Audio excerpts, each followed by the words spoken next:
कहानी की शुरुआत एक भयानक तूफान से जूझते हुए प्लेन से होती है, जहां हमारा मेन कैरेक्टर, जिसका नाम चक था, वो शांति से बैठकर टॉयलेट कर रहा था कि तभी अचानक प्लेन का प्रेशर घटने लगा, जिससे टॉयलेट का दरवाज़ा खुल गया और कार्गो में आग लगकर एक खतरनाक विस्फोट हो गया।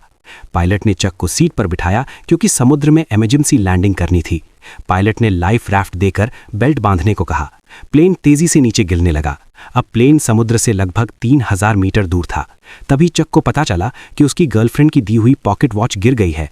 पायलट ने लाइफ जैकेट पहनने को कहा, पर वो दाईं ओर थी। पॉकेट वॉच की वजह से जैक ने अपनी सीट बेल्ट खोल दी और लड़खड़ाते हुए उसे उठाने चला गया। लेकिन वॉच उठाते ही जैसे ही वो जैकेट लेने की कोशिश करने लगा, तभी प्लेन का एंगल बदलने के कारण वो हिल भी नहीं पाया।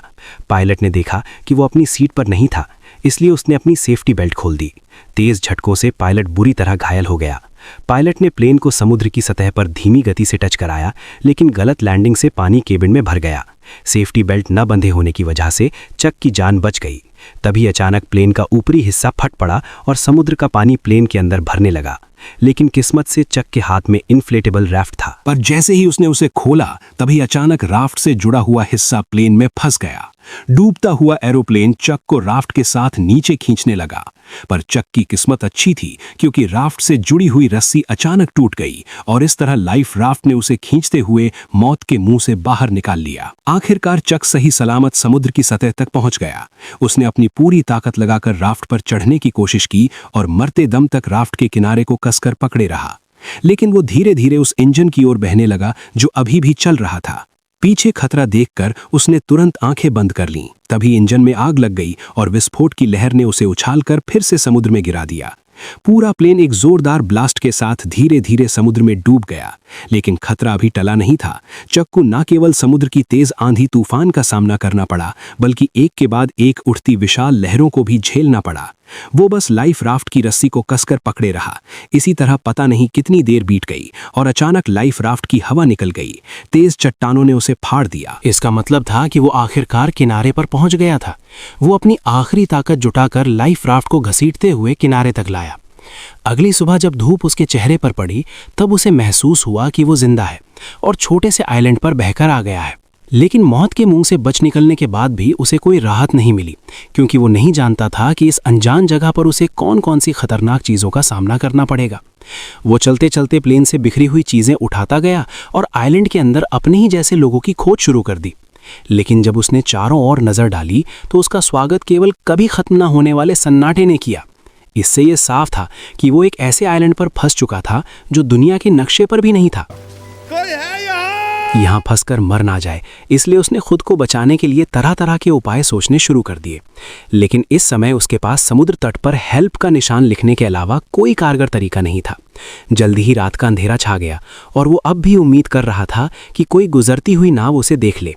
लेकिन जैसे जैसे रात होती गई, उसकी उम्मीदें भी धीरे धीरे चारों ओर के सन्नाटे की वजह से डर में बदलती गईं। वो जंगल के बेहद खतरनाक जीवों की आवाज़ सुनकर लगातार डर से कांपता रहा। अगले दिन उसने इकट्ठा की गई चीज़ों से काम चलाओ रेस्टिंग प्लेस बनाया और प्लेन से निकले सामान की जांच शुरू कर दी। अब उसके पास उसकी गर्लफ्रेंड द्वारा दी गई एक पॉकेट वॉच के अलावा और कुछ भी काम का नहीं बचा था। अपनी गर्लफ्रेंड के साथ बिताए पलों को सोचते हुए उसे इस प्लेन में आने का और भी ज्यादा पछतावा हुआ। दरअसल केली के बिजनेस ट्रिप पर जाने से पहले उसने चक को एक पॉकेट वॉच दी थी ताकि क्रिसमस पर लौटते ही दोनों एक दूसरे से शादी कर लें। लेकिन एक अचानक हुई विमान दुर्घटना ने इस शादी को यहीं पर रोक दिया। जब उसके सभी फैमिली मेंबर ये मान चुके थे कि चक इस हादसे में मारा गया है, तब भी वो जिद के साथ जिंदा रहा। लेकिन इस सुनसान आइलैंड पर खाना पीना बहुत बड़ी मुसीबत बन गया था और चक कब तक टिक पाएगा ये भी किसी को नहीं पता था। उसने अपनी कंपनी के बहुत से पार्सल वापस इकट्ठा किए, लेकिन उसने उन्हें खोलने का फैसला नहीं किया क्योंकि उसके लिए ये उसके काम की ईमानदारी थी। चाहे वो अनजान टापू पर ही क्यों ना फंसा हो, पर वो अब भी ग्राहकों के भरोसे को तोड़ना नहीं चाहता था। कल जो उसने समुद्र तट पर हेल्प के साइन बनाए थे, वे भी समुद्र की लहरों से कब के मिट चुके थे। उसे कुछ खराब लकड़ियों का इस्तेमाल करके फिर से हेल्प लिखना पड़ा। धीरे धीरे चक के मन में जिंदा रहने की चाह और भी बढ़ती जा रही थी। उसे पता था कि अगर यहाँ से निकलना है तो हर हाल में जिंदा रहना होगा। लेकिन इस वीरान छोटे टापू पर सख्त नारियल के अलावा उसे खाने लायक कुछ भी नहीं मिला, और क्योंकि उसके पास नारियल खोलने का कोई औजार नहीं था, इसलिए नारियल खोलना भी उसके लिए बेहद मुश्किल काम बन गया था। फिर उसने एक धारदार पत्थर से आखिरकार नारियल को फोड़ दिया और उसके पानी का स्वाद लेने लगा, जो उस पल उसके लिए अमृत जैसा था। लेकिन वो केवल नारियल से संतुष्ट नहीं हुआ। चक ने पेट भरने के लिए इस छोटे से टापू के अन्य हिस्सों की भी खोज करने का फैसला किया। वो यहाँ की सबसे ऊंची चोटी पर चढ़कर सब कुछ देखना चाहता था, लेकिन नुकीले पहाड़ी पत्थरों ने उसकी राह मुश्किल कर दी। इसलिए उसने पत्थर से अपनी पैंट का कपड़ा काटा, उसमें पत्ते मिलाए और एक जोड़ी जूते बना लिए। लेकिन जब वो पहाड़ की चोटी पर पहुंचा, तब उसे पता चला कि ये सचमुच एक सुनसान टापू ही है। चारों ओर दूर दूर तक फैला समुद्र था, लेकिन उसके अलावा कोई और इंसान नजर नहीं आ रहा था। जब वो निराश होकर सोच रहा था कि आखिर वो कैसे अपनी जान बचा सकता है, तभी दूर एक अजीब सी चीज ने उसका ध्यान खींचा। वो बिना सोचे समझे उस चीज की ओर दौड़ पड़ा। उसे लगा था कि वो भी उसी की तरह जिंदा बचने वाला कोई पायलट है, लेकिन जब चक ने उस पायलट को पलटकर देखा तो पाया कि वो तो काफी समय पहले ही मर चुका था। दुखी मन से उसने पायलट की लाश को आइलैंड पर घसीट लिया और उसके पास से कुछ काम की चीजें इकट्ठा करने लगा। उसने एक जोड़ी अभी भी पहनने लायक जूते, एक टॉर्च जो अब भी जल सकती थी और एक बेकार हो चुका बटुआ अपने पास रख लिया। इसके बाद उसने पायलट के लिए एक कब्र खोदी और उसकी लाश को उसमें दफना दिया और उसकी मरने की तारीख एक चट्टान पर लिख दी। शाम के समय चक समुद्र तट पर बैठा अपने जूतों को निहार रहा था। उसके मन में एक अजीब सी उदासी थी। उसे लगा कि शायद अगली बार जो उस कब्र में लेटा होगा वो खुद ही होगा। इसी वजह से रात में चक सो नहीं सका। उसे समझ आ गया था कि अगर वो ऐसे ही हाथ पर हाथ रखे बैठा रहा तो उसका मरना तय है। इसलिए अगले दिन उसने जंगल में जिंदा रहने की कला सीखी। उसने पेड़ों की पत्तियों पर जमी ओस को इकट्ठा कर नारियल के खोल में जमा किया, क्योंकि उसे पीने के लिए साफ पानी चाहिए था। उसने लकड़ी की छड़ी को नुकीला कर मछलियों को पकड़ने का भाला बनाया। भले ही ये सब बेवकूफ़ी भरा था, पर इस लगातार कोशिश ने उसे निराश नहीं होने दिया। उसी रात टॉयलेट करते वक्त उसने एक रोशनी देखी। वो जोर से चिल्लाया ताकि उस नाव का ध्यान खींच सके। उसे लगा जैसे उसे अब और यहाँ रहना नहीं पड़ेगा। उसने टॉर्च से संकेत दिया कि कोई उसे देख ले, लेकिन दूरी ज्यादा होने की वजह से यह हल्की सी रोशनी किसी काम की नहीं थी। जैसे जैसे वो रोशनी उसकी नजरों से धीरे धीरे ओझल होती गई, उसका दिल गुस्से और बेबसी से भर गया। इसलिए अगली सुबह सूरज निकलते ही वो बेसब्री से फटी राफ्ट लेकर उस जहाज की दिशा में बढ़ चला, क्योंकि ये उसके कई हफ्तों की कोशिशों के बाद मिली एकमात्र बच निकलने की उम्मीद थी। वो इसे यूं ही खोने को हरगिज तैयार नहीं था। हालांकि वो जैसे तैसे समुद्र को पार करना चाहता था, लेकिन वो बार बार लहरों की मार के आगे हार जाता था। उसने अनगिनत बार हिम्मत दिखाई, लेकिन हर बार समुद्र की लहरों ने उसे पीछे धकेल दिया। लेकिन फिर भी वो हार मानने को तैयार नहीं था। उसने बहुत कोशिश की, लेकिन आखिरकार समुद्र की लहरों ने उसे अपने अंदर समा लिया। पानी के अंदर पहुंचते ही अचानक उसकी जांग एक नुकीले समुद्री पत्थर से टकरा गई और एक तेज दर्द ने चक की जांग को खूनम खून कर दिया। इस वक्त उसमें अब और आगे बढ़ने की ताकत नहीं बची थी।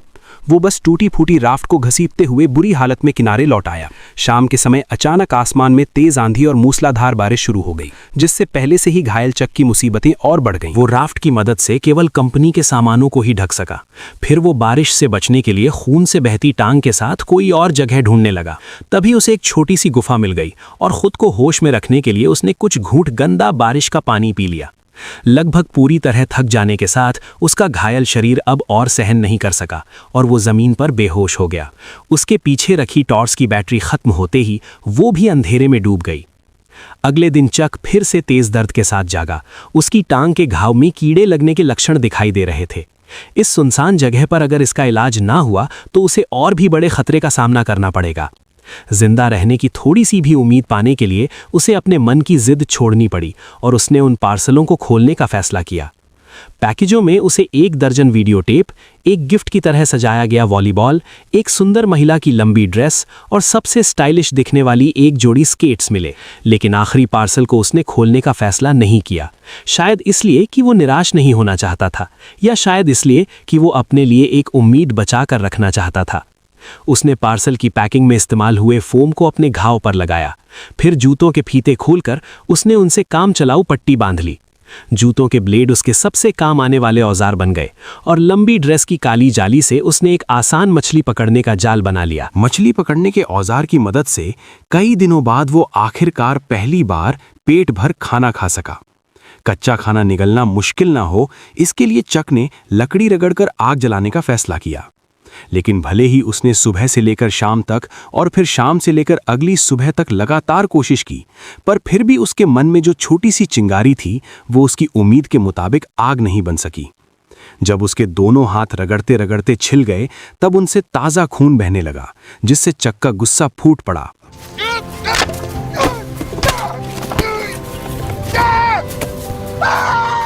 आइलैंड की मुश्किल जिंदगी और पुरानी चोटों ने उसे पूरी तरह तोड़ दिया था। चक ने किनारे बैठकर अपने घावों को पानी से साफ किया और तेज दर्द ने उसे परेशानी का एहसास फिर से करा दिया। अब उसके लिए जिंदा रहना एक ऐसा सवाल था जिससे वो भाग नहीं सकता था। अभी अभी गुस्से में फेंकी गई वॉलीबॉल उसके पैरों के पास पड़ी थी, जिस पर उसकी ताज़ा लाल हथेली की छाप बहुत ही चमकदार दिख रही थी। तभी उसके दिमाग में एक अजीब ख्याल आया। उसने अपनी लार से हथेली के निशान पर 2 आंखें और ऊपर हल्की सी मुस्कान बना दी। अब वो वॉलीबॉल एक इंसान के चेहरे जैसी लगने लगी थी। शायद बहुत ज्यादा अकेले रहने के कारण उसने तय किया कि वो इस चेहरे को अपना दोस्त बना लेगा। उसने वॉलीबॉल का नाम विल्सन रखा और उसे अपने पास रख लिया ताकि वो उसकी जिंदगी में उसका साथ दे सके। ये दृश्य थोड़ा अजीब जरूर था, लेकिन कम से कम उसे अकेला होना महसूस नहीं हुआ। विल्सन की निगरानी में चक को जैसे फिर से पूरी ताकत मिल गई। जैसे जैसे वो तेजी से लकड़ी को घिसता गया, लकड़ी के टुकड़ों के बीच सचमुच चिंगारी निकल आई। जलती आग को देखकर चक बहुत खुश हो गया, जैसे उसने कोई बड़ी जंग जीत ली हो। ये आग उसके लिए खाना पकाने की अच्छी स्कीम होने के साथ अपने यहाँ होने का सिग्नल भेजने की भी अच्छी जुगाड़ थी। रात में वो खाते हुए विल्सन से अपनी हालत पर बात करता है। उसकी कैलकुलेशन के हिसाब से वो अब लगभग 4000 मील से भी अधिक दूर निकल आया था। यानी अगर वो चाहे कि कोई उसे ढूंढ ले तो उसके मिलने की संभावना लगभग नामुमकिन थी। लेकिन अब चक के पास कोई रास्ता नहीं था। वो बस खुद को मजबूत कर जिंदा रहने की कोशिश करता रहा। कच्चा खाना खाने और गंदगी से उसके खराब दांत सूजकर इन्फेक्टेड हो गए।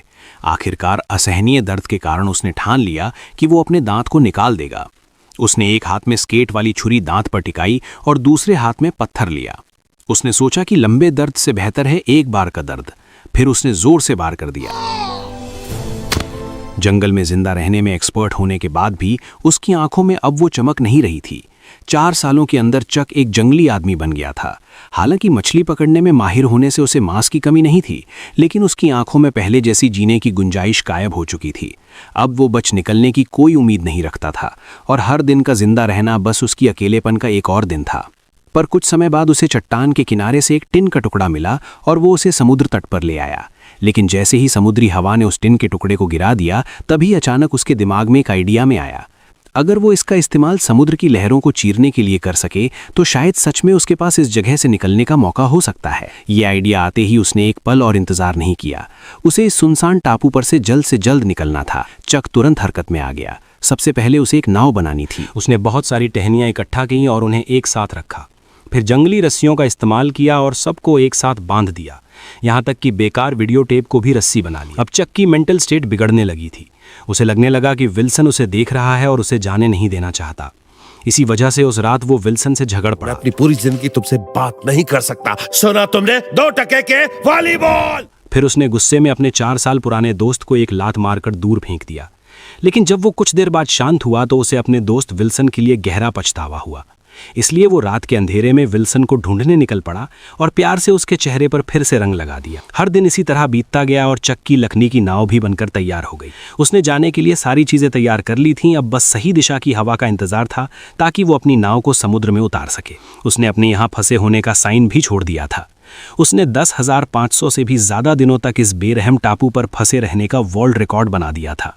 जब वो आखिरी अक्षर उकेर रहा था तभी अचानक हवा उस दिशा में चलने लगी जहां चक चाहता था। उसने एक्साइटेड होकर नाव को समुद्र की ओर धकेल दिया और फिर अपने पुराने दोस्त विल्सन के साथ जिंदगी खोजने की ओर निकल पड़ा। समुद्र की लहरें अब भी वैसी ही थीं, लेकिन वे उसे घर लौटने से रोक नहीं सकीं। झील की लहरों की तरह समुद्र की हर एक लहर लगभग उसे डुबो ही देती थी, लेकिन वो अपनी कोशिशों से लहर को चीरता चला गया। हर बार जब वो मौत के मुंह से बच निकलता तो उसके भीतर से बाहर निकलने की खुशी और भी बढ़ जाती। जब चक ने पीछे मुड़कर उस छोटे से टापू को देखा जिसने उसे 4 साल तक कैद रखा था, तब उस पल में चक के दिल में एक अजीब सी फीलिंग थी। अगर उसने इस कठिनाई का सामना करने की जिद ना की होती तो शायद आज भी वो अकेलेपन से भरी जिंदगी जी रहा होता। हालांकि उसकी जंग अभी बस शुरू ही हुई थी। उसे पता नहीं था कि आगे जो खतरे उसका इंतजार कर रहे हैं वे उसके लिए सबसे घातक चुनौती साबित होंगे। ठीक उसी वक्त जब उसे लगा कि वो इसी तरह बहते बहते इंसानों की बस्ती तक पहुंच जाएगा,